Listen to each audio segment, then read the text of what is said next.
又买了几个嘛，因为我现在只有一个。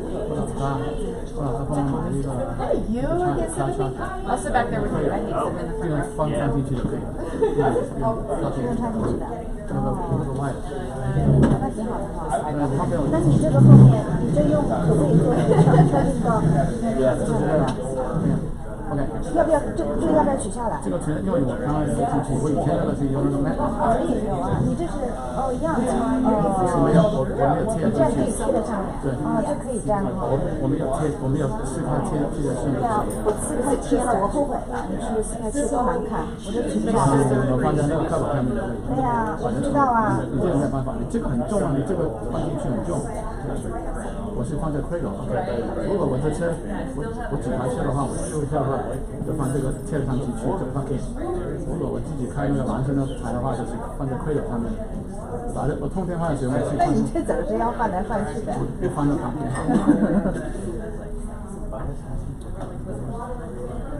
我们因为上次是跟他一起去上课嘛，上打球的课。我是跟他我说我还有2张票，我说20号过期这个月，不是你去不去？还好，然后找到那个沙张还是那个谁？那个沙张它是这样的。沙张，他是干嘛的？他可能是他译的是我的一个欧马话，他是日本来的，主要是这样的。他们开了不到3个月就卖了。他们3个人现在是有一个 Bruce， 有一个 Vance。那个是女的。那不是，一个 Bruce， 一个 Vance， 还有一个谁？Okay. You made it. I made it. I was pretty stressed out and had to film everything. I went a lot of flying yesterday.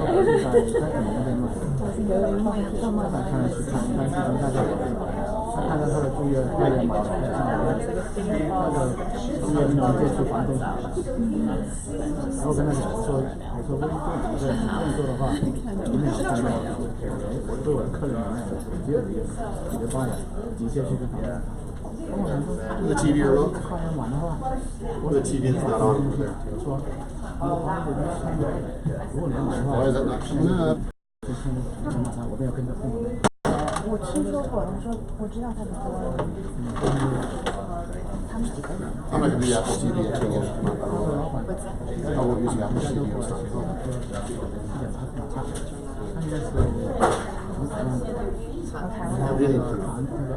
There we go.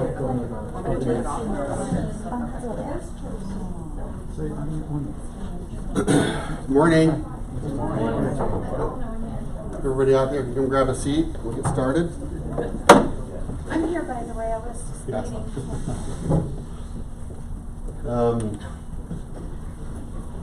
Light turnout again today. Traffic bad? Yeah, back 217. 217 is really bad. Okay, that happens. We got some people floating around. Couple of new faces. Want to introduce yourself? Have you met before? Oh, Ashley. Hi, how you doing? We talked. Yes, hi, Ashley. First meeting? Okay, good. And then, are you new with us? I am new. Yes. No. Good morning. My name is Joe Park. Wonderful to be here. Thank you for having me. Good, thank you. So, how long you been with us? I'm just visiting. Just visiting, okay. I'm thinking about switching my title. Okay, gotcha. So you're a guest today. Kind of weighing my options. Okay, good. All right, good. Thanks. Glad you're here. I think that's almost everybody. I just want to introduce one more person. Jenny, you want to raise your hand back there? That's Jenny Fautland.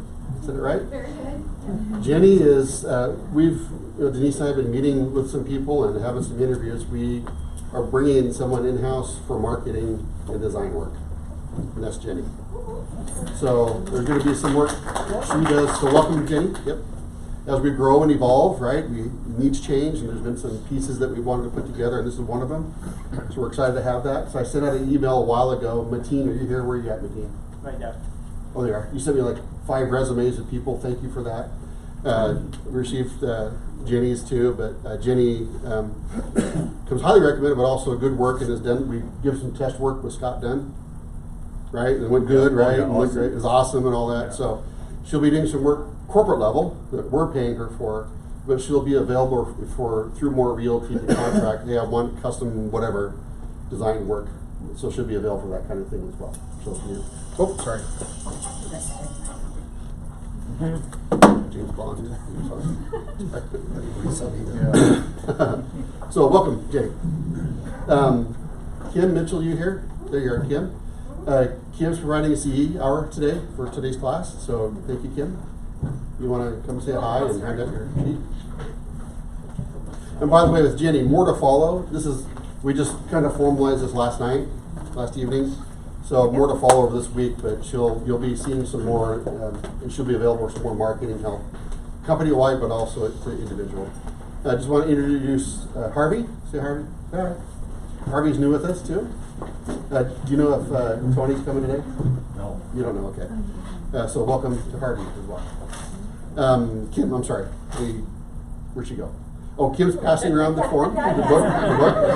Okay, although, just wanted to say, hey, nice to see all the new fresh faces and everything, and love working here. And Paul always, he called me up yesterday and just said, I know we had a really good class yesterday with Kevin Ike and talking about disclosures and litigation, and more than 60% of his business is generated by the disclosure. People upset about the disclosure thing. Exactly. So, and then Paul said, well, can we go ahead and do our part 2 and have, Paul talk about, the agency policies and everything? And absolutely. So, not only do I think you guys are the most educated agents out there because of Paul and everything. That's and scary.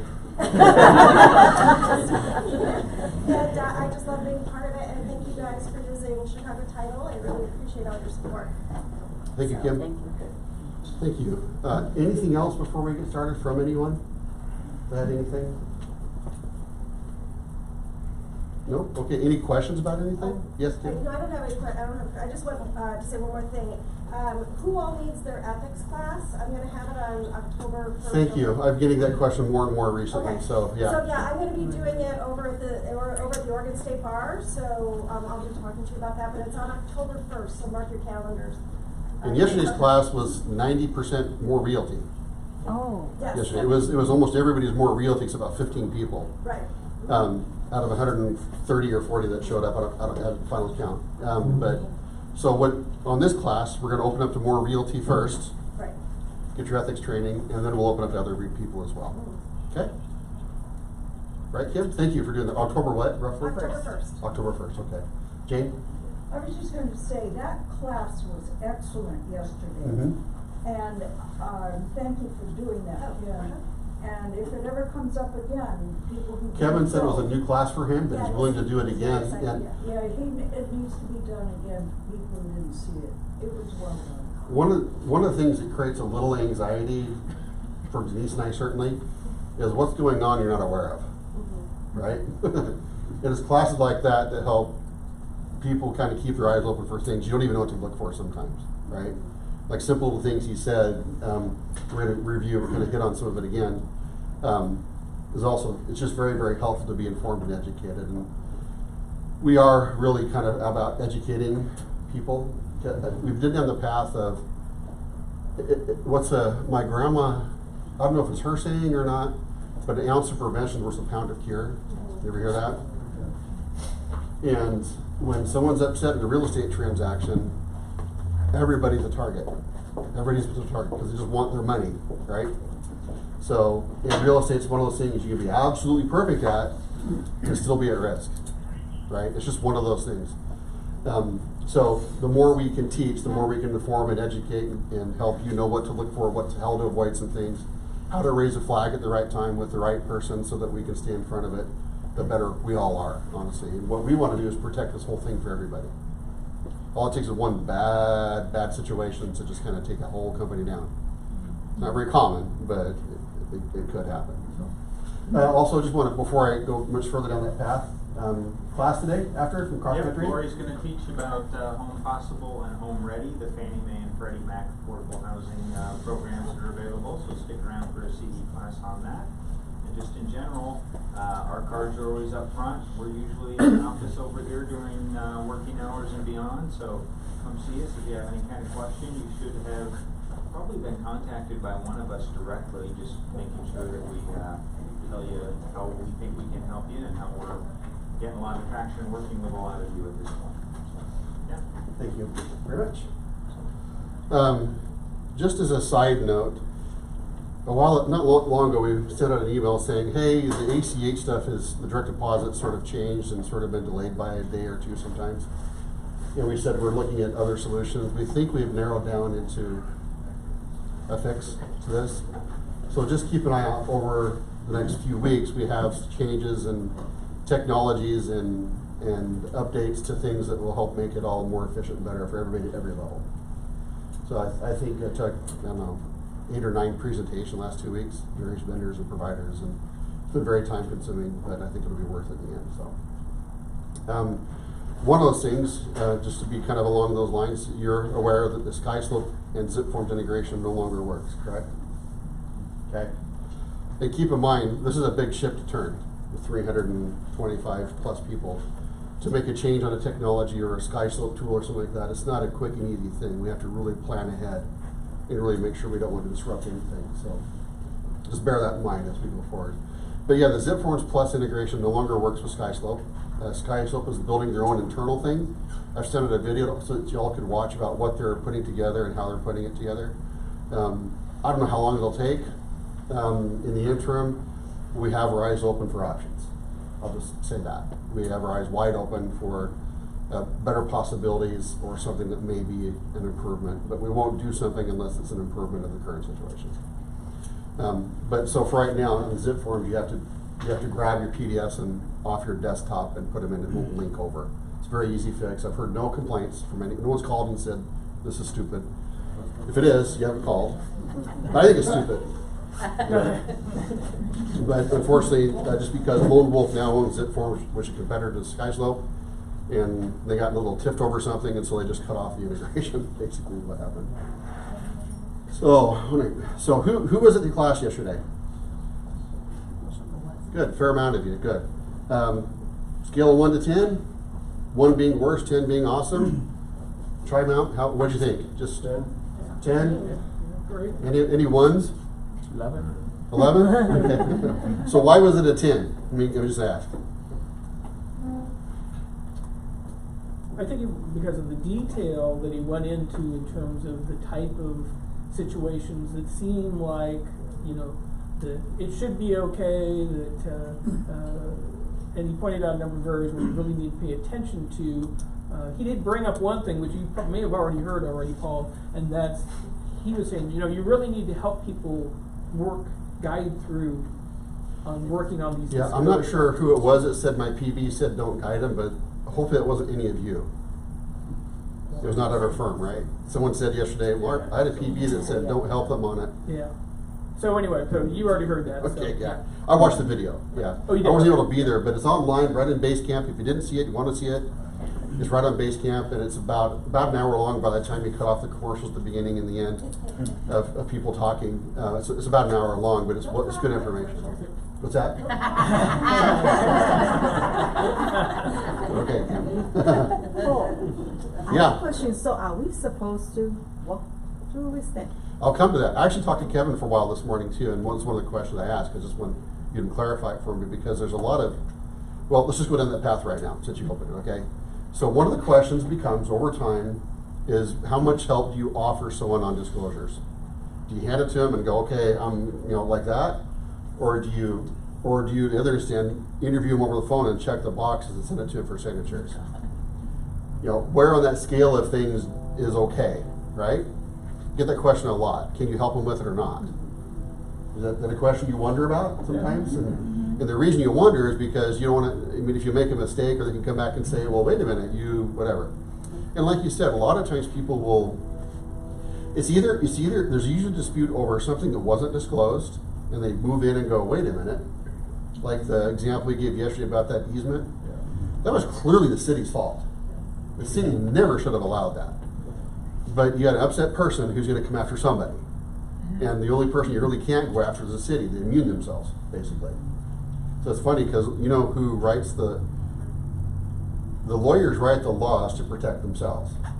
And so do the cities, right? They make laws and jurisdictions and whatever to protect themselves, and that's really what happens. And so you can't go after the city, so who are the targets? Seller for not disclosing, title company for not catching it, the seller for not guiding me through it, or the seller agent, buyer's agent, whatever. Now all these targets because people are, in the end, what did the buyer get on that situation? A bill for $85,000. Yeah, clearly the buyer was done wrong. But in my opinion, when I listened to all that, it was the city, because the city never should have allowed it. But where's the only place you're not getting anything out of? A city or a government. It's just not going to happen. So you turn your sights on something else. So it's either usually something that happens as part of the disclosures. They move in and go, wait a minute. I read something on Yahoo recently about someone had 4,000 hobo spiders found in their house, and they were mad and suing the seller because it wasn't disclosed that there was hobo spiders in the house. How would you know? Right? Have your inspection or whatever. Different state. Wasn't here.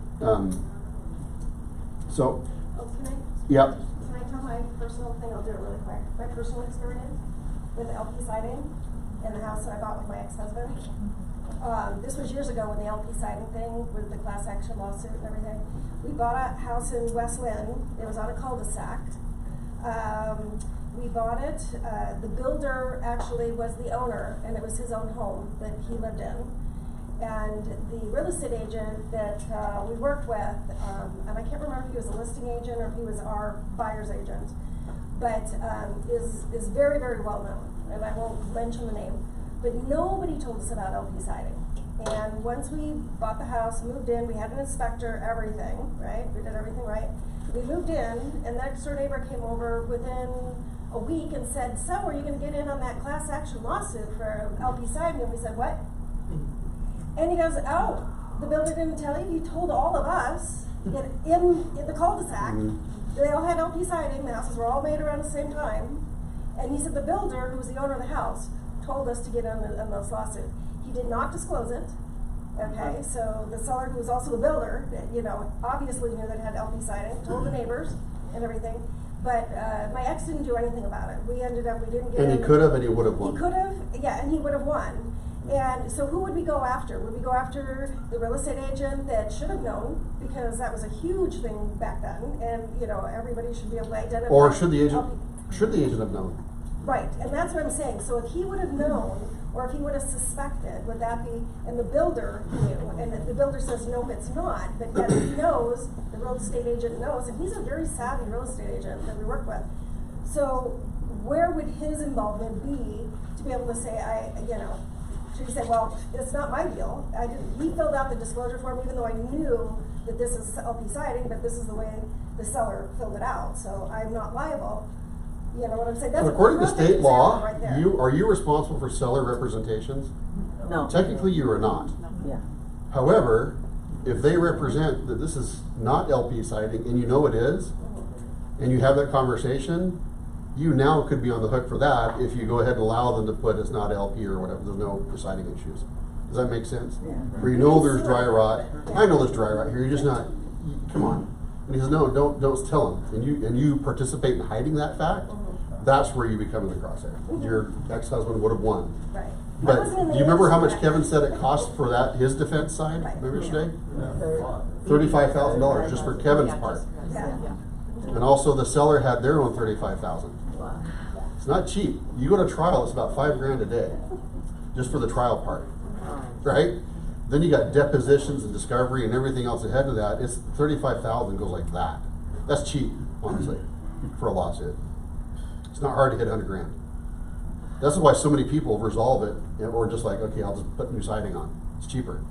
It's less risk, because lose your page in that situation. So the buyer may have been justified, but just the wrong party. But then because they filed the lawsuit, they had to pay near $100,000 in fees and things because they lost. Right? That's what happens when people dispute. Is a good attorney will say, look, here's the situation. Yeah, we can fire off and go file a lawsuit, but here's the risk. Here's the ramifications. Maybe you should walk away. Of course, you can sue anyone for anything at any time. I can sue any one of you for anything, anytime I want. You don't have to have a reason. but you just have to deal with it. And if you don't deal with it, guess what?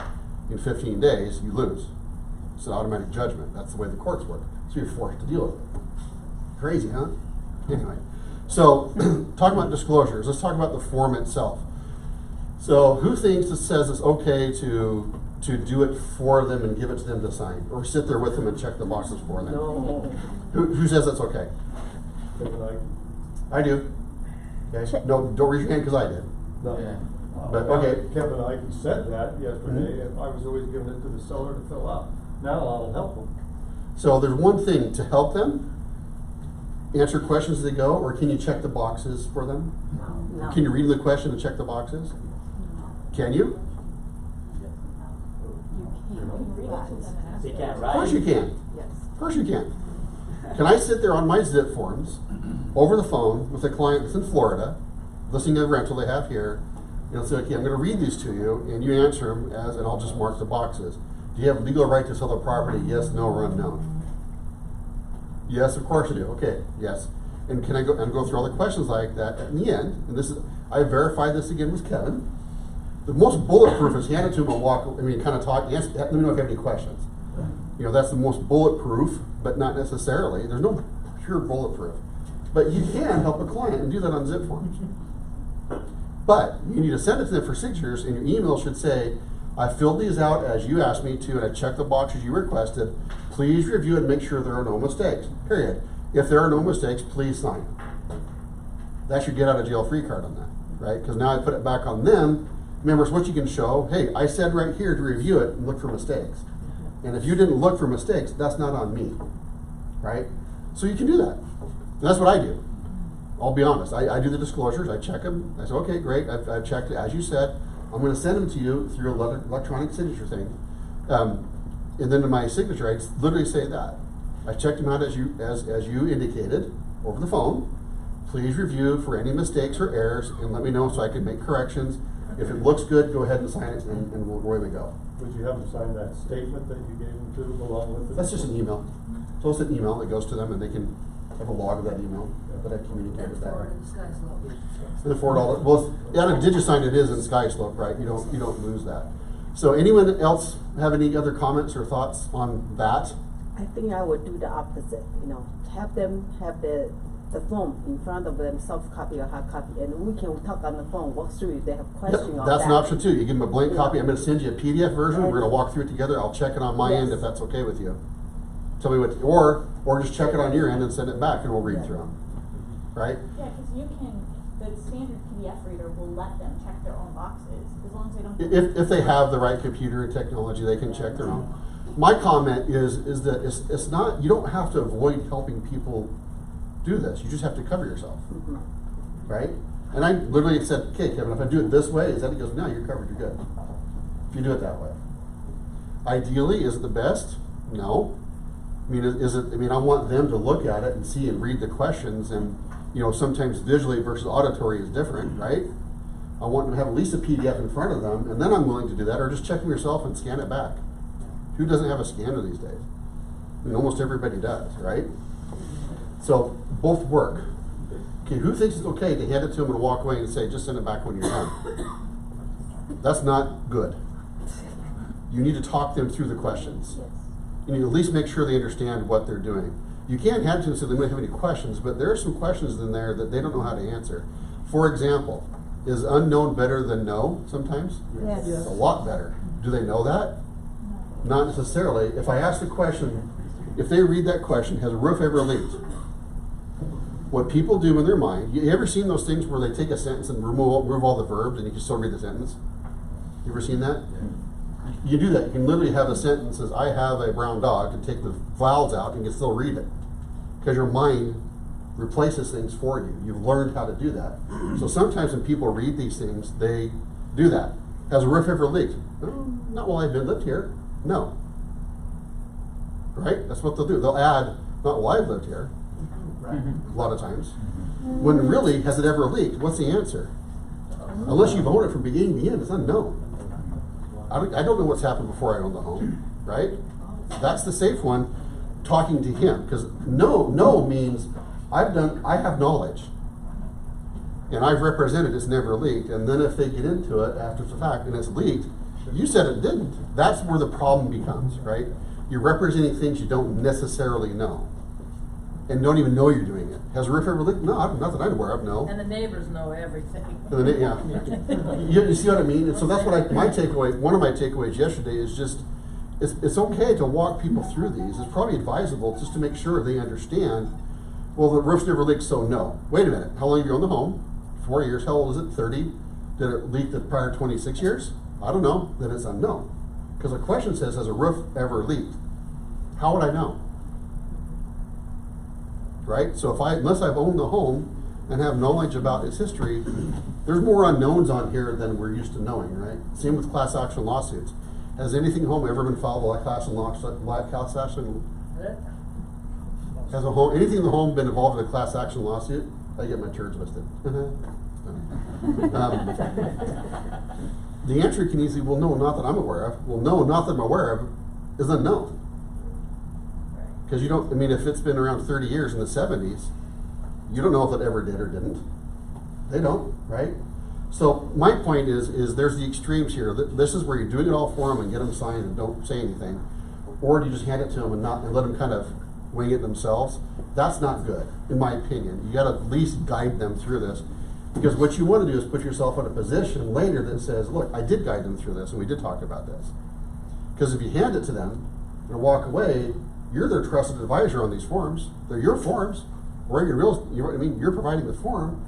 So there is a kind of implied responsibility to at least guide them through this stuff. You don't hand them a sales agreement and say, let me know when you got it done, do you? Does anyone do that? Please tell me. Nobody better do that. So it's similar to that, right? These forms, you need to show that you somehow guided them. You're the trusted advisor in this, right? And I know there's some hands, and I understand there's confusion about all this, so I'm not picking on anyone. We're just trying to talk this through with you. And this is the takeaway from yesterday's meeting, but also in talking to Kevin this morning. Most bulletproof is you hand it to them in front of them, and you have a copy, and you read it, and they check the boxes, they sign it, hand it back to you. But you kind of guide them through that. That's the most bulletproof, right? You advise them through it. Okay? But that's not always practical, right? How many sellers have I listened to where I've never met? Quite a few anymore in this day and age. Technology allows for that. Zip forms allows for it. Other comments at this point? Sort of, they don't understand one of the questions, and they want you to interpret it. Like which one? Is there a first right of refusal, or other things like that? Or any other liens on the property? Good question. And there's always this thing right here. I'll show you. Questions regarding the legal consequences of seller's choice should be directed to a qualified attorney. Right there. You see that line 9 and 10? Do you even know what was there? Clause. That's one of our get out of jail free cards. And what I would do on that one, like right of first refusal, where is it at? It's up here at the top. Yeah. Is the title on the property subject to any of the following? Right of first refusal, option, lease rental agreement, other listing, or life estate. Okay, is it listed by somebody else right now? No. Is there a life estate on it? Well, what's that? Well, you'd probably know if you had one. But do you have clear title? Are you the one, how are you vet? Do you see what I mean? How it's important to be able to, and if any of that to say, look, if you're not comfortable answering that, you might want to consult with somebody else. That's the default on here, Garrett. Line 56, for an example. Are there any governmental studies, designations, zoning overlays, surveys, or notices that would affect the property? Would that also apply, because later on the same document, it talks about flood zone. Mm-hmm. So you could check yes on flood zone, and there's no asterisk. But you look at this, and you would think, well, flood zone. Well, how would you answer it? Is this in a flood zone, yes or no? How do you describe that? We're in a flood zone.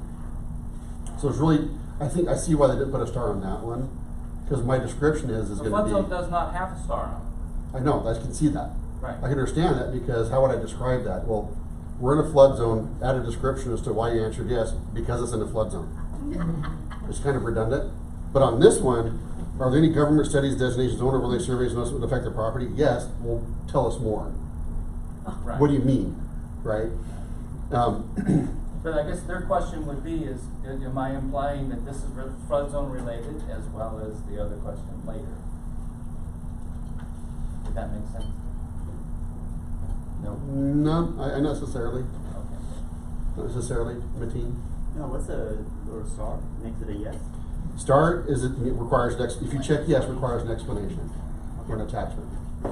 Eric, you were going to continue down that path? No. Do you have any? You asked a question. Do you have a perspective? You can share it. It's okay. No, I mean, I think it's just one of those things. They look to us as the expert, and sometimes it's easy for us to overstep our bounds and not give them that advice to consult an attorney.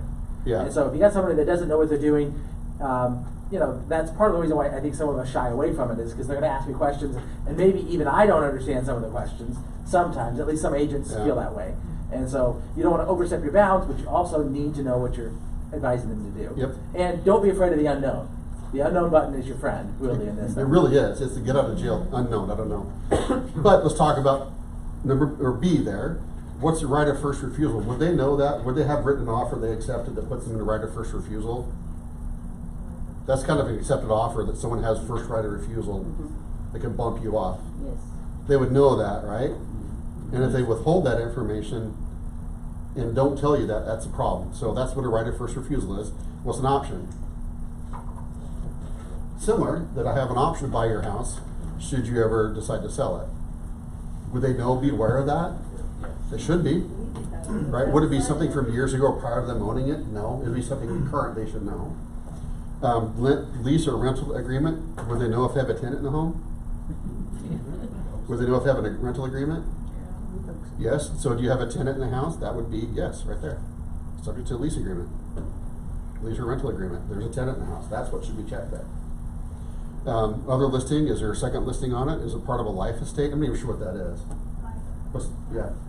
That's when somebody else's name was on the title that's reserved for them, if the first parties are deceased. Yeah. Until the second party. Makes sense, but Eric's point is well taken, is sometimes we get afraid of the questions and not guiding them. It's okay to guide them through that, but if they say, look, I'm really not comfortable answering, okay, then we're gonna go unknown, or you need to call a lawyer. Which one do you wanna do? Well, unknown's free. But don't over-rotate on this, and I know with these disclosures, something about this, people kind of like, oh my gosh, you don't need to do that. You just need to guide them through it like you would the purchase and sales agreement. Are there any rights, easements, license, access limitations, or claims that may affect the interest of your property? The answer usually is no, but do they really know? Have you looked at the prelim and made sure? Kind of like the example you gave yesterday, where it's a 12-foot. Did you go investigate that? Well, no, I didn't. Okay, then we probably ought to put unknown. A lot of times we default to no, but the default more often than we're probably doing is unknown. Would you agree with that? Okay. Other questions on those specifically? Any questions through here? Is there anything on here that says you can't help them fill it out? Doesn't exist. But it does say, sellers, direct it to an attorney if you don't understand this. Okay, there's also a clause on here, or there's verbiage on here. So yeah, 207.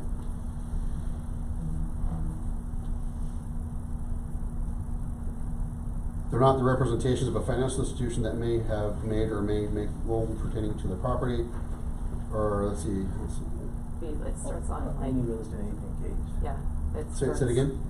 It starts on line 209. Financial institution or real estate license is not bound by. Not bound by, and any has no liability and with respect to any representation, misinterpretation, omissions, error, or inaccuracy contained in the other party. This is why they say don't fill it out for them. Don't assume things and check the box. Ask them the questions, right? And that way, because if you fill it out for them and don't even ask the questions, guess what? They become your representations, and you can't even do that, right? I want to go back to page 1. I get this question all the time. Not every week, but I get it frequently that says, hey, this is someone who owns a home, hasn't lived there in 10 years, it's been a rental. Do they have to do disclosures, or are they exempt? What's that? The only disclosures that apply are those 4. Does that fall into any of those categories? No. It doesn't. The only exemptions are first sale of a dwelling never occupied, so new construction typically. This sale is by a financial institution that has acquired the property, a foreclosure, right? The seller is a court-appointed receiver, personal representative, trustee, preservator, or guardian. So if I'm a trustee on the trust, and it was Grandpa's house, and I'm in Tennessee, and they're here, am I exempt? Yeah, I'm exempt. I'm marked trustee. I'm exempt. I don't know anything about the house. I've never been there, or I haven't been there since the last reunion. Yes, Ella. I have a question about that one. What if you are because I've seen this situation before, what if you are the trustee, but you go to Grandma's house every Sunday and help her fix the plumbing? You're still, you can still be exempt here. Yeah, legally you're the trustee. Can I follow up with that just for a minute, Paul? Yep. Because I run into the same issue too, where it is the trustee is a family member, daughter, where their parents own the house. They may have actually lived in the house when they were younger and such, so they actually know quite a bit about the house on there. But as long as they're trustees, Are they the owner of the house? They're not the owner of the house; they're the trustee. So two answers. Really, I'm going to go two answers. If I'm just a granddaughter or grandson, well, grandson in my case, I guess, and I've never lived there except to go visit and live for the summers and that. And if I'm not even selling the house, I would never be asked to do this form, first of all, right? But if all of a sudden Grandpa made me the trustee of the estate, and I haven't been there and whatever, and I don't really know anything about the home, I'm a court-appointed trustee. Here's a copy of the trust, it's my name, and I don't know anything. Right, but I guess the only reason I bring that up is when you have another situation where it's a son or a daughter, and they did live there when they were young, and they know a lot about the house on their. A lot changed in the last 30 years from when I was young to now, and that's why if they're court appointed, that's one thing. If they're on the title of the home, and none of those apply, do they need to disclose? They need to disclose. So this might fit in that situation if they're on the title somehow. But what are the answers going to be? There's going to be a lot of unknowns, right? I guess that'd be good. So if they're the beneficiary of the trust. But that's their legal right not to disclose. Yeah. Are they the trustee? Are they the ones selling the house, signing off on the listing agreement? Yes. Are they court appointed and can check one of those boxes? Well, it's part of the legal document for Check the the trustee. They're a trustee. You don't have to be court appointed. If your name is on as a trustee, take care of the estate. Yeah, I wish they'd rephrase that honestly, because you don't. So when you do a trust, it's kind of implied that's been signed off somewhere, and you're appointed as the trustee by default of the trust. You know what I mean? Because the trust doesn't go through probate. Right. Hopefully not. Yeah, trust can help avoid probate. But back to my example, I guess earlier of if I've been there, it's my rental, and I haven't been there in 8 years. Someone else is managing it, and I'm just getting payments, but it's my house. Am I exempt? I'm not exempt. You need to fill it out. Did I hear someone say no? I said no, you're not exempt. Or just say yes, you are exempt. Because you're not exempt. You need to fill it out. Will there be a lot of unknowns? Going to be a lot of unknowns, but you still need to do it. And we're really when you get the question, people are just trying to avoid doing the work. Don't just do the work, right? Just do the form. Yeah. What's our position on HOA disclosure, the CCNR? What's our position on them? Yeah. Do we send them a link? Do we ask, as a realtor, what do we? About HOA docs? Huh? About delivering HOA docs? Yes. Can we come back to that? Yeah. Don't flag it because we have time. But I want to come back to HOA docs and delivery and some circumstances with that. So some of the other takeaways I took from the meeting yesterday, disclose. Why hide something? And you get this all the time where a seller is afraid of disrupting the transaction. I don't want to tell them that. Why? Tell them. Just tell them so you can deal with it. Well, it might affect the value. Okay, whatever. You can't hide it. So with disclosures and other things, that's where people get in trouble is it's hidden or there's been an attempt to hide. And kind of along with disclosures, Julie Stevens isn't here right now, but Julie Stevens, they closed on a condo.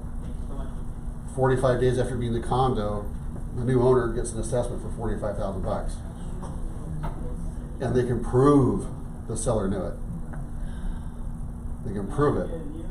And they can actually probably go to HOA docs, but the HOA docs didn't get reviewed necessarily correctly, or it wasn't spoken of from the seller to disclose there's a pending assessments. So now what do? She budgeted her loan for being $1,500 per month. Now it's going to be $2,000 for the assessment. What does that do to somebody? All of a sudden, you can't afford a house. You never would have bought it. Or at least at closing, you would have it settled by them out of proceeds. So where would that be on, what number would that be, is there in any other assessments item? So they're pending, so let's see, there's several. Governmental assessments is right there. It's down here in this, 62 as well. So what's it, 62? Well, then there's the catch-all. Subject to the tax assessments, that's the government typically, but yeah, thank you for very much, Kathleen. But if you go down to here, in the 8 common interest, is homeowners association other in a pending litigation or subject to unclassified judgment? 171. Are there any pending or proposed special assessments? Yes or no? And if it's yes, you need to describe it to somebody, right? And it says that similar language or similar opportunity to respond that way is also in the purchase and sales agreement. However, I think, Kathy, did you say that? Yeah. This is the catch-all. Are there any other material defects affecting this property or its value that proposed buyer should know about? That would be one. So It I like affects to the value tell of the my home. clients, you know, that it is a get out of jail free card, and think about when you move into a house, what would you want to know? They're not out to get you, they wanna know, hey, if the roof leaked in that corner, just keep an eye on that corner. Yeah. You know, we fixed it, we painted over it. So just say it. Let's not tell them, no, let them know. You just say, look, it was repaired, we painted it, whatever. So they're aware of it, right? Where people get in trouble is kind of that effort to sort of skirt the issues, right? That's where the trouble comes back. The one that Kevin talked about yesterday, clearly that was an oversight on many people, but in my opinion, city should have stopped that. There's no question the city should have stopped that. Well, the city allowed that home to be built on that easement as well. I know, that's what I mean. The city should have never allowed it, Yeah. right? Yeah, Chris? There's no unknown box for that catch-all, so that kind of puts them on the hook, doesn't it? Yeah. What are you saying, the city shouldn't allow the easement? They never should have allowed that house to be built because it was built 2 feet over an easement. And so the city never should have issued a permit. They should have wanted to dig and, I mean, how long does it take to permit sometimes? Months? Yep. They should have time to go look at the plat map, the actual one. Well, that won't work. They should reject the permit. That's what they should have done. Okay, there's, yeah. Another thing that I like to say is, you know, take it to the worst case scenario, you're standing in front of a judge. The judge goes to the buyer, is that your signature? And the buyer goes, yeah, and the seller disclosed it, the judge is gonna go, well, it was disclosed to you. Huh? If, in the other case, the seller The judge is gonna say, tells why'd you hide not it? to, Yeah. Why'd you hide this? And the judge is gonna go, why didn't you disclose it? And what does that do in someone's mind naturally? You're guilty, Yeah. right? So it's You ought to be put in that place, yeah. common sense. So the last question on the disclosure, line number 197 and 198. I think Kevin mentioned something about that question can come and bite you. It listed except material defects. But for example, if you know the house, 3 people died in the last year, but that's not material defect. I agree with that. And you know what? How many times do you get the question, did anyone die in the house? It's a really rare question. Right? Deadinhouse.com. Are you kidding? Deadinhouse.com, yes. Deadinhouse.com. Keep going. Find out. I don't know how they would know always, but it is. It's funny. There's a website for everything. Deadinhouse.com. Yeah. Even though it does affect the price value for some fictitious reason, however, the state exam did have that question and say it's not material. Yeah, the state says it's not material, but if someone asks the question, And you know. did someone die in the house, and you know, just say it. Yeah, someone died. Grandma died, 3 years ago in the master bedroom. Do we have to disclose if we're the agent? It's not, so if it were required disclosure, it would say, has anyone ever passed away in the house? There would be a question. There's not. The state is very clear, and the agency is very clear, that does not affect the value of the house. It's a psychological, and it might matter to you, but it doesn't matter to the rest of you, right? And I'm picking on you. You know what I mean? So there's plenty of market, so there's no appraisal deduction for someone passed in the house, knock off 25 grand. It doesn't exist, you know what I mean? So it doesn't affect the value of the house, it's a psychological thing. Now, if I want to know that information, if I ask you, hey, my client wants to know, did someone die in the house? And, well, yeah, there's a triple murder there 3 months ago. You know, or whatever. I mean, it's happened, right? We've had someone who had, not sure to be gross, who had died and hadn't been found for like 2 months. You remember that? I don't remember who it was, but someone hadn't been found. And it took one of those, what is that, to go figure out what was going on, and then it was like months of cleanup and whatever. And but if someone asked that, yeah, someone died in the house, or was anyone murdered? Well, yeah. Well, what he did say yesterday, if there was a murder in the home, you do have to disclose that. Did he say that? Yeah, he did in the class. Find it in the news or something, and Yeah. they Yeah. say you should know that. That's Well, a the fo- neighbors- That's a good follow-up question. Yeah, so ask him, because I remember yesterday in the class he said if there was a murder in the home, you do have to disclose that if you know. I'll follow up on that, Yeah. but it does not affect the value of the house. But what if they say, is this a safe neighborhood? Safe to me and to you as relative, you need to go do your own due diligence on that. Yeah. Even if your client asks you that, is this a safe neighborhood? Hey, I live out in the country and it's dangerous, because whatever. Okay, there's all kinds of hands in the air right now. Hold on. Okay, I'll stop what I'm saying. Go ahead.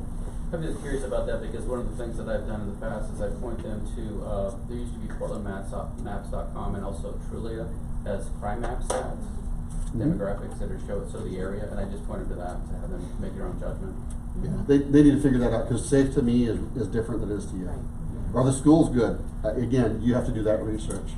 And ask him about neighbors too, because you mentioned something about neighbors. Are the neighbors in class. quacky? I don't know, you might want to go. Yeah, but it may not be to you. Yeah, I don't know. I mean, I like quirky, right? Yeah. I love the drums in the middle of the night. It makes me feel like I'm at home or whatever. And so what's good to me, and if you feel like we had someone just recently someone called, I think it was actually a Washington transaction, if I remember right, where they went to show the house, and they're there with the house. It was Rachel Bowie, I believe. You may have got the call on that too, I don't know. And they showed up what's that? Gretchen Wren just had one. Oh, it was Gretchen Wren, that's what it was. Where I mean, I'll be loose in the details, 'cause I don't remember exactly, but Gretchen Wren called and said, I had this weird thing, what do you do with that? And they go show the house. While they're showing the house, the neighbor comes over and starts, I can't remember what they're doing, it was really weird. So the clients were Hispanic, and they felt that the neighbor was, being discriminated against. But then also the neighbor brought up that she likes to walk outside naked and didn't want the treehouse there and all this other stuff. They were in their inspection Hope your period. kids like naked in the backyard, that kind of stuff. And so Gretchen's question is who's on the hook for this? I said, well, you need to call the listing agent, just give them the feedback. It's them that's got a fault. The seller is hurt. Yeah. That's the buyer just dodged a bullet, right? But the seller is hurt. Yes, tell you every hand up. When I direct people to a crime statistic website, like Portland Maps or whatever it may be, I always also tell them to check their own address. Because a lot of times they're surprised. Oh, yeah. Yeah. Are there any sex offenders living here? I don't know. Easy to find out. Do your due diligence. This is the time period for you to do that. Right? Another hand in the air. Was that you, Kim, that had your hand? It was just a little fun fact that on HGTV, how everybody loves the ID channel, true crime, mystery stuff, and solving the crimes, and everybody likes the flipping. They're going to start doing a true crime show where there are murders and crimes in a home, and then they are going to model them and flip them. Welcome to reality. I keep making it red. Yes, Lauren. And it had so many people going through it. It like sold in a week, but it had like one of those 50 Shades of Grey rooms. And it was a very big controversy whether that was appropriate to show in listing photos.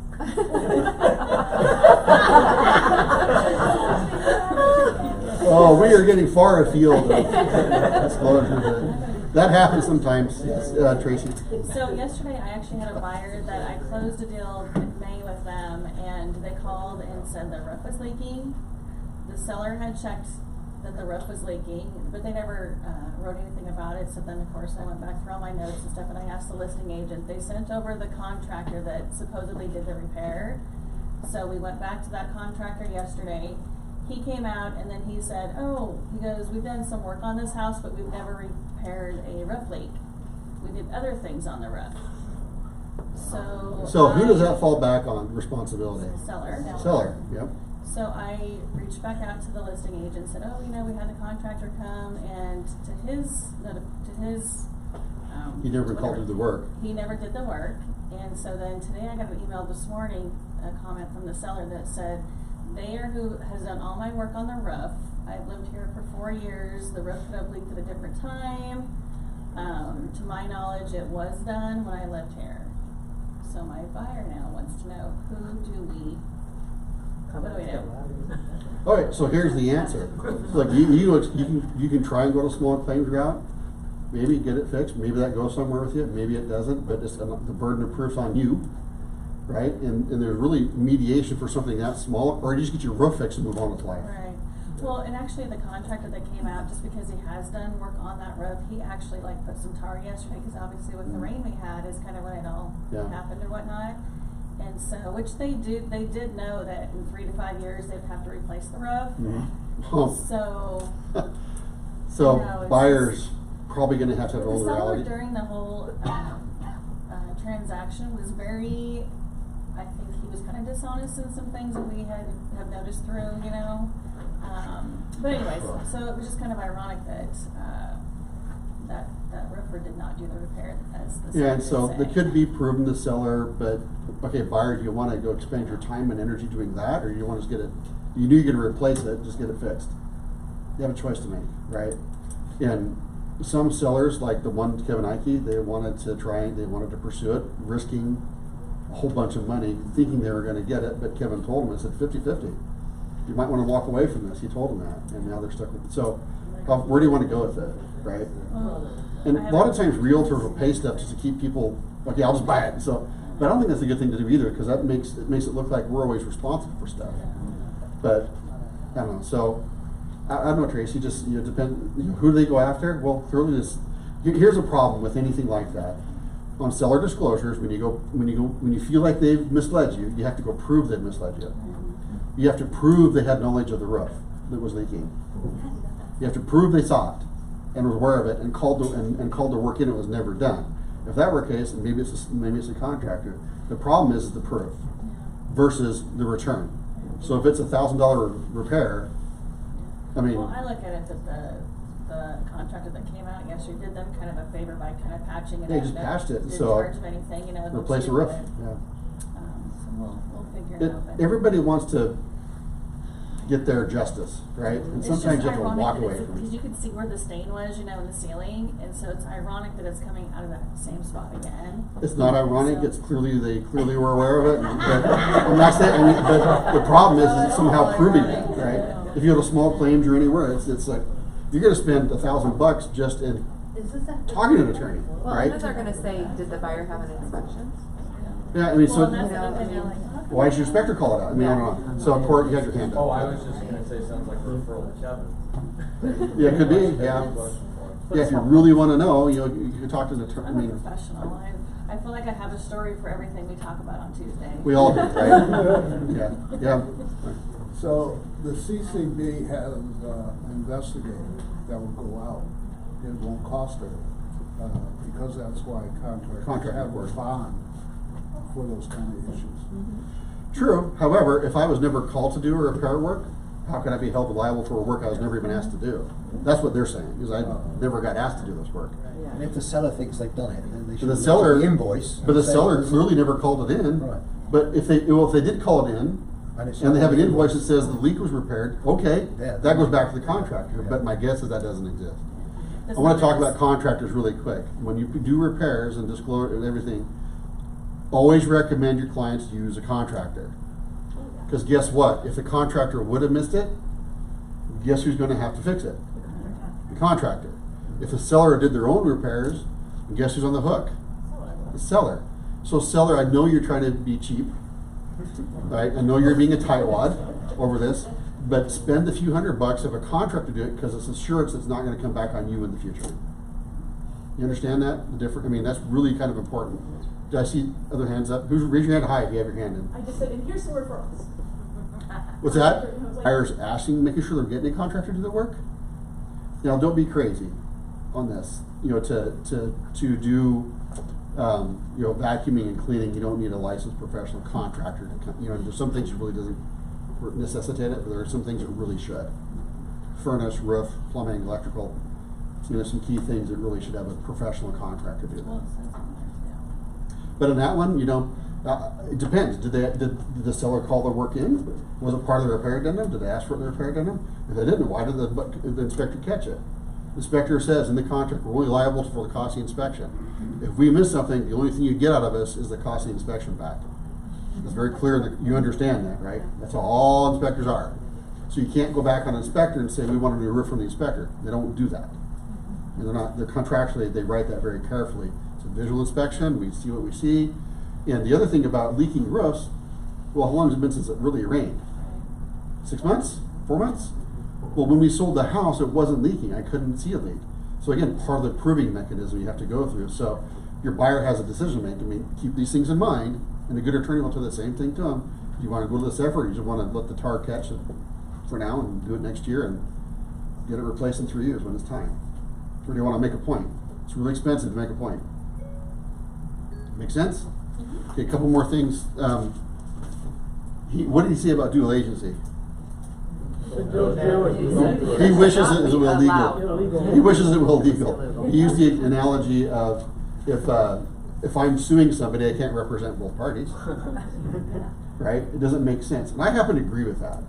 Honestly, I think dual agency is fraught with risk and it's just a management nightmare and you're always wondering about it, but I do it. Because for me, it's a convenience factor. I mean, I'm facilitating. Now, you're not suing each other, but you're representing, right? I can't represent both parties in a lawsuit. But dual agency, I don't like that we can do it, but I do it.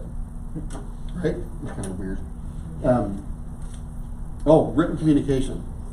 What you send in an email, you have to remember and keep in mind this could become potential evidence. Be professional, be brief, be careful. Don't confess things, don't admit things, don't own things. You have to be very, very careful because if that gets pulled out in that court thing, it's very rare, by the way. You ever go to court, it's really rare. Right? Out of 1,000 transactions, you might have one go sideways, and out of every 10 of those would maybe go to some sort of legal process. It's really rare. But when they do, it's not fun. Okay? But in the event, you should always be careful with your communication and make sure it's written very professionally. Load it in the sky slope, but document everything. Right? Reading the title reports. You said to make sure you read the title report and be aware of some things. I admit I'm not even sure how to read those. And in there it says they have a chance to review it and you're some procedure and expert. Title should send them. I'm surprised someone got one at closing from the agent because title's supposed to send those, right? But it's always good just to make a quick glance to have the right property address, the right parties, and kind of get an idea of what encumbrances there may or may not be, or there are judgments that no one saw yet. Now, title will review it too, right? And they'll say, hey, look, we can't close because we don't have enough, the math doesn't make sense because there's encumbrances, but it's good just to do a quick glance to make sure some basics. Do you have anything to add to that? No, but I do want to bring up home warranties. Yeah. Just make sure if you're representing the buyer that it's been ordered because we've had that happen 4 times lately where after it's all closed and said and done, people are asking for their home warranty and it wasn't ordered. So as the buyer's agent, it's your responsibility to make sure that it has been ordered because you're representing the buyer and asking for it. So. And you have all the contact information. A lot of people think the seller side has to place the order because the seller's going to pay for it. There's nothing in there that says whoever is paying for it needs to place the order. It's for the buyer benefit, so you better make sure it's on there as a buyer's agent. I always forget, so through TC, do you guys order that or we're supposed to order that? We usually do. Okay. I just want to make sure. But as a listing agent, like he's saying, the problem for us when you're placing the orders, we don't always have the buyer's contact information. They're asking for an email and a phone number, so a All we have is the agent who's representing the buyer, so that's what we'll put in there. That means all of their information, their certificates and invoices goes to the agent, and it's their responsibility to give it to their buyer. But if I was a buyer's agent, I would rather have that go straight to my clients. They're automatically, because then you get a mess up where they might forget to change the email address, and then you're gonna continually get all the information for your buyer instead of it going straight to them. Because they tend to send a lot of emails after you order one, and. But doesn't it also need to be reflected in closing? On the HUD, but we've 4 times, it wasn't. It wasn't. And those, Yeah, Mark. Dog title will, when I turn in listings, or the sales agreement, they will contact parties to make sure that that's been taken care of. Yeah, and good title company would, but we've had 4 times in the last couple months where someone said, "Where's my home warranty?" It didn't show up on the HUD, it's in the agreement, it's whatever, and you're ordering it after the fact. But, so, contractually, who's responsible for ordering the home warranty? Buy side or sell side? Neither, right? There's no contract that says either side has to do that. A lot of people assume the selling side should if they're paying for it. That's just a mental thing. The thing, they're kind of dropping that data in their brain, right? But it's not. As a buy side, if it's for the buyer benefit, you better make sure it's there. It's better if the buy side places the order, because you have all the contact information. Sometimes you want to upgrade. Hey, while we're doing this, you want to add air conditioning? You're only covering what you've got, won't cover it. Do you want to add AC while we're at it? Yeah, let's do that. How much? $25, okay. And keep going. That's why it's better to buy side to it, honestly. And a lot of times, escrow asks the buy side, where's the home warranty? Yeah, Rick. I was gonna say, it should be written in your escrow instructions, number 1, and then escrow has the ability to pick it up. Why should a home warranty be in escrow instructions? Unless you're paying for it out of your commission. It's the details on the contract. Okay, why stop there? Why not add contributions? Why not add? We do. Not on the home, not on the escrow instructions. All we want to know from escrow is how much to send us. How we broke it up and what's on the HUD doesn't matter. It should be on the HUD. How many of you get a final HUD? You all get a final HUD, right? Or you should. Look it over. Is it on there? Or if you haven't gotten an invoice from anybody yet, or if you have, like, you're the listing agent, then, you know, you can make sure that that's been done, because that's part of the requirement of the checklist is to have an invoice. Yeah, but there's so many places those could have been caught. Fortunately, in most of these cases, the parties went back and just, okay, yeah, all right, we'll buy it. On one, they actually went back and said, okay, show us in the paperwork where it was supposed to be. And they never, both parties never signed the addendum to add it, technically, so. The agent didn't send us over the addendum. She had written it, but she didn't send it to us as the listing sign. Did it ever get signed by anybody? No, so it didn't get added on that case, because, yeah. Yeah, so sometimes, anyway, you just have to be careful with that too, because thanks for bringing that up, because that comes up frequently where home warranties are not showing up on that. If anyone has to go, understand. You don't have to feel guilty about going. Must be riveting information if you're staying. Use current version of the forms. Shame on you if you have old versions or printed versions. Just use zip forms that has all the current versions. We still come across people who are, not very often, who are using like 2 or 3 old versions of forms. I can't believe it. 94 was one. Yeah, well, the oldest one we got was 94. Are you serious? Yeah, they're just different, so use the current forms, please. It requires the other principal broker to sign an addendum, both principal brokers to sign an addendum, that is too old. Yep. I hit my kind of big topics. Anyone have any questions or comments or suggestions or anything? Yeah, Gene?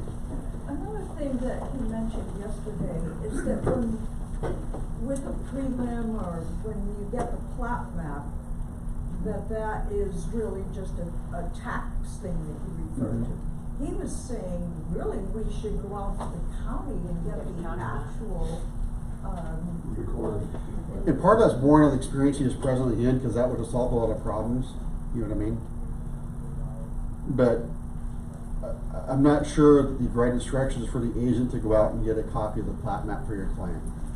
You can tell your client you might want to go call Contact County and get an actual plat map sent to you. I don't know, some title companies do. They're using the Trio. But part of the Trio's not always accurate. The Trio sometimes is just a snapshot for tax records. Like the one yesterday, the Trio showed one thing, the actual county showed something else, and they weren't the same, they didn't match. The true form version is at the county, and have your client call the county and say if they want a copy of the plat, make sure. I just hate seeing realtors run all over town doing things a buyer really should be doing for themselves. They really should be, right? Or if there's something is showing as an easement on the trio, or you pick up on something, you mean, yeah, but, then you but can you kind encourage your of, buyers it's not to a go to true the title map. company and see if you can get It really isn't. You might need to do a little more, your client might do a little more digging to make sure, or county, or, you know, some good title companies will actually look at that Yeah, too, and actually, bring up. We do have a title library with plat maps, original ones, that are all hanging in our Clackamas office. You go in there and you go by customer service, it's not like a little library. I mean, they're. But where does the insanity stop though too? Does your client know how to even read those things? Would that have fixed anything with that case you gave yesterday? It may not have. Oh, there's an easement or whatever. I mean, they may or may not have made sense to them. And we could still be right where they were. In the end, the city never should have issued permits for that. At all. It was the city's fault. Yeah. So in other states that I've lived, I know Oregon doesn't do this, and it's interesting when I moved here, they do surveys at every closing, no matter how long it's been, whatever, it's just one of the things that happens. Because of Why an not experience do that? like- That would eliminate that, right?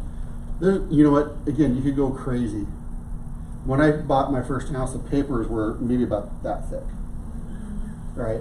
And now they're, I started reading. you know, it's just, you know, all those because people found a way around something or someone got sued for something that they felt hurt over, right? Where does it stop? Do you know what I mean? Where do you go? What about termites? What about this? What I mean, you go on and on, drive yourself batty. Do your due diligence, make sure you're informing your client, making sure you're explaining things, do your best with what we have. Some companies will have like a long list of other disclosures that are repetitive to the sales agreement, or to other things like property disclosures. They take that phrase that says you're not relying upon the agents for accuracy and put on another addendum when it's already there, just because of experiences they've had. And it's a litigious world. Whatever business you're in, there's always someone wanting, like, you know, I want justice. It's going to be really expensive. I know, Right. like a lot of country properties I've done, that there was, you know, back in the day, a lot of handshakes, well, yeah, you can have this additional 12 feet or whatever, Yeah. and. Never got recorded. Yeah, you can use it, whatever, I don't care. Yeah. All that kind of stuff, implied Someone's easements and grandfathered things in. like that, so. Mhm. This is a great industry. It really is, and only when you have a class like yesterday or even today, people are like, what am I doing in this industry? I mean, oh my God. Don't do that to yourself. Just use the right forms, use the right disclosures, help your clients. Don't let your clients hide anything. That's a whole other class about sellers, who's responsible to disclose. And if you get a repair inspection and a repair addendum, can you hide what you know? You can't. A realtor can't hide what they know. And if your client says, don't tell them about this, I can't do that. That's fraud. Yep. You have to tell them. Well, I don't want to tell them. It might freak them out. Freak them out. Scare them away. Get the right buyer that doesn't matter, or fix them. But you can't hide them. That becomes a big problem because you're hiding things. And just quickly, if you get a repair addendum and you see on here that, okay, these items are wrong for home, you review that, you have knowledge. There is a responsibility on you to make sure that gets redisclosed if it falls apart. Not that you have to do disclosure, but you advise your client, say, look, we got to redisclose now based upon what we now know. Let's just go through the questions again. Last questions, or anything a buyer should be aware of. Remember that repair addendum we got? We got to address those things. Yeah. So question, so if we get the repair addendum, but we didn't ask, well, the seller didn't ask for a copy of the inspection report, so. Yeah, if we haven't asked for a report, I reply to email right away, hey, I deleted this without reading. We did not ask for it. I'm letting you know I have not reviewed this, and I'll load that in the file. So what without the happened- disclosures. So what happened? We have the repair addendum. Oh, ask for new roof, new plumbing, blah blah blah, and then we didn't have the inspection report. So does it mean the seller knows what's going on with the property? The seller it depends on what's written on there, but there's going to be things, hey, repair dry rot under the house, that affects the value of the house. Replace broken furnace, it just depends. That affects the value that a buyer should be aware of. Clean the bathroom toilets because they're stinky. You know what I mean? It depends what it is that's on there. But if it's material to the value of the home, fair market value of the house, and a buyer should be aware of it, they should just be aware of it. Just disclose it. Or fix it. Right? Dry rot under the house. Well, we had a sale fail. We're going to fix it anyway, so we'll have to deal with it. We just fix it. You're one of the two, but you can't hide material facts that a buyer should be aware of. That's where people get in big trouble. Yeah, Jane. So then, didn't he yesterday say that in California, they're doing away with that entirely? That the buyer can have a home inspection, but they buy the house as is.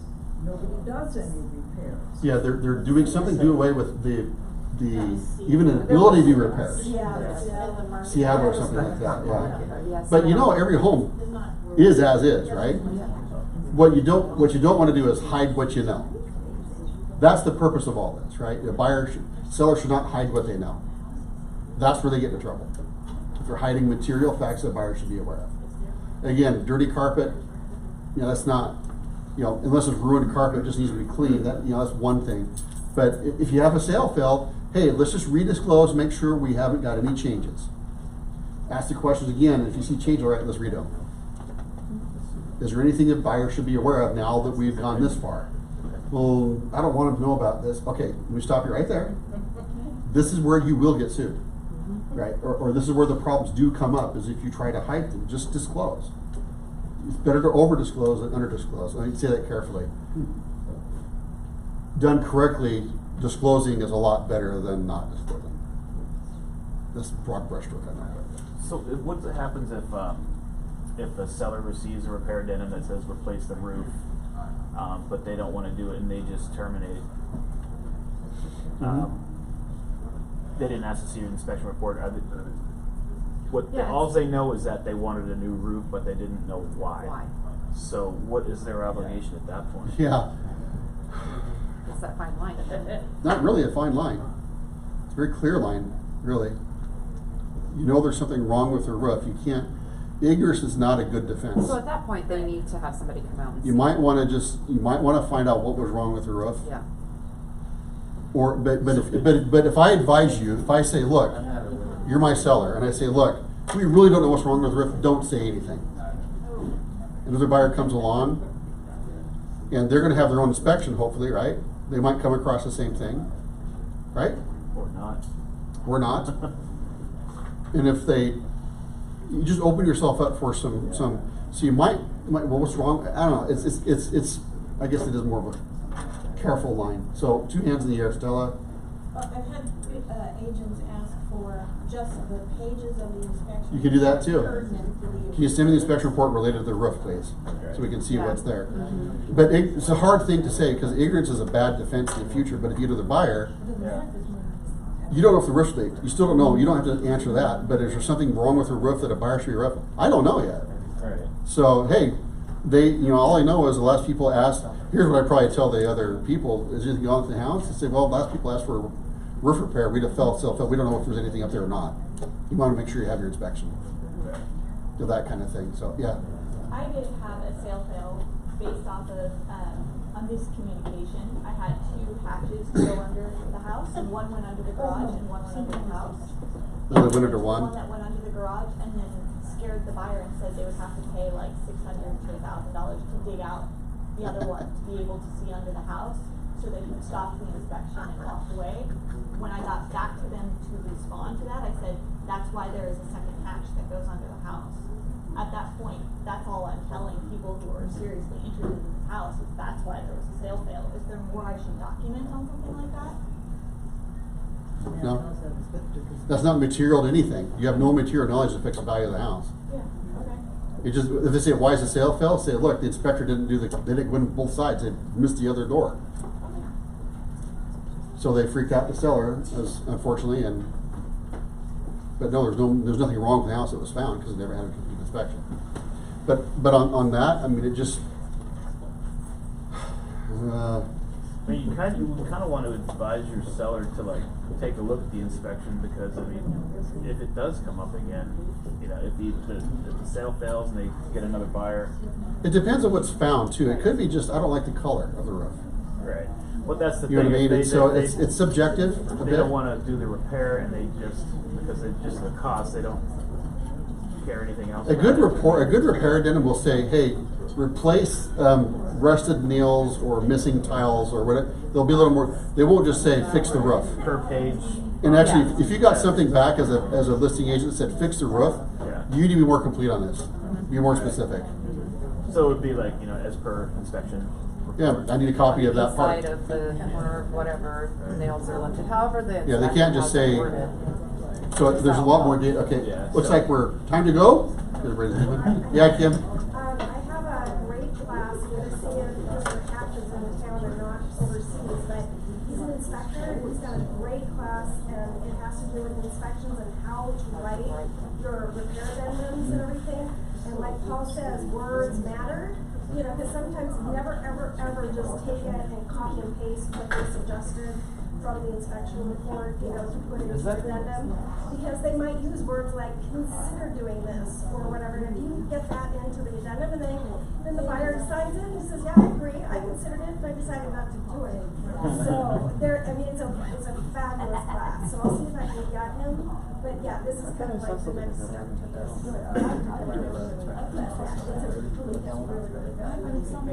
We're looking at it the way that years look, it's like ever.